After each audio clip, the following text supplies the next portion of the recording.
Welcome to the Bruce Williams channel. In hand is a Seiko limited edition from the 5 or the sports family. This is the SRPJ79. This is the Ultraseven 55th anniversary limited edition, and it will be individually numbered up to 3,400 pieces. And you'll see that on the surround of your open case back on the reverse of the watch. Now let's talk about what makes this special, what makes this a limited edition, and then we'll go over just overall positives and negatives about this specific release.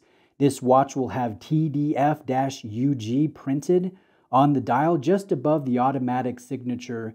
And notice how that printing is nice and bold. You notice it, and that stands for Terrestrial Defense Force Ultra Guard. If you take a look at this nylon NATO strap, you'll also notice Terrestrial Defense Force printed here on the NATO strap.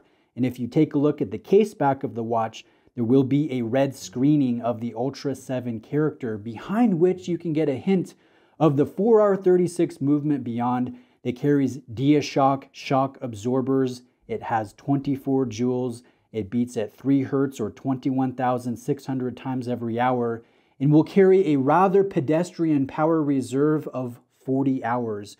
Now, it is a nice thing that Seiko is making longer power reserves, but you really have to get up into the 6R family to get that 70 hours or so. This one, again, is only about 40, which is a little bit disappointing. Now, continuing with this, it comes with a pretty cool metal presentation box that I will show, just put up in front of the camera here. You'll notice the front carries specifications for the actual watch, and then the top carries the co-branding for Seiko, and then the Ultra Guard logo. So pretty nice. Generally with Seiko, and especially with affordable Seiko, you don't get nice presentation boxes, and this one carries a nice set. And then of course there's all the different things that set this apart as a limited special Ultraseven anniversary edition. Now, continuing with the review, I really like the detail work on the dial. There is a pleasant silver sunray finish that I think is very versatile, and it works well with the gunmetal pointer hands.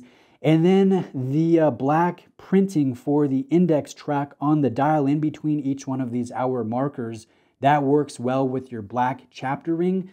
And those work well with your all black bezel that is fully indexed. And I like the fact that the bezel carries a hardlex crystal covering, so you get a little bit of a reflective sheen in specific angles. And I think that looks pretty sharp. Now, when it comes to the watch itself, it has pretty decent bezel action. It's completely what you would expect for a Seiko that retails for under $500. It's not anything to write home about, but there is something kind of quirky, satisfying about it. Same with the accuracy of the movement. I think the specs are anywhere from like -35 to +40 or 45 seconds per day, but Seiko is notorious for under-promising and then over-delivering.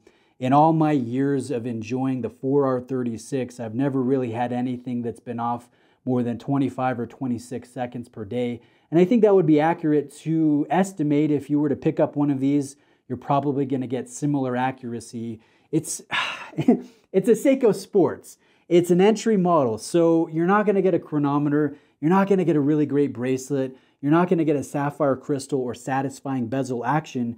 But those of us that are Seiko paths, that are Seiko fans, there is something that is, I don't know, just alluring about the little annoyances about this affordable dive watch that carries 100 meters of water resistance, a push-pull crown here that's obscured by crown guards on the 4 o'clock side of the case. And then I really like the fact that we have drilled lug holes within this case, and it makes it easy to take off this nylon strap, put it on an OEM bracelet or an OEM rubber, or maybe you like to go aftermarket to one of the many makers that make bracelets for this specific case that Seiko has been producing for decades, really. It is a great case design that is distinctively Seiko, and I'm a fan of it. It's not too large, but it doesn't wear too small.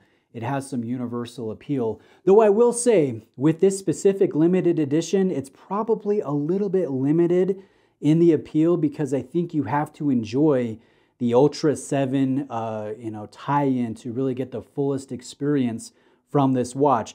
That being said, I'd like to shout out Exquisite Timepieces in Naples, Florida. They are a family-owned brick and mortar authorized dealer that lent this in for review. They're a Seiko AD, they're a Grand Seiko AD. They have some amazing brands, and I've bought multiple watches from them in the past. I can definitely recommend them. A link will be in the description. Reach out with questions. I'll do my best to answer those in the comment section. Have a great day, and I'll see you next time.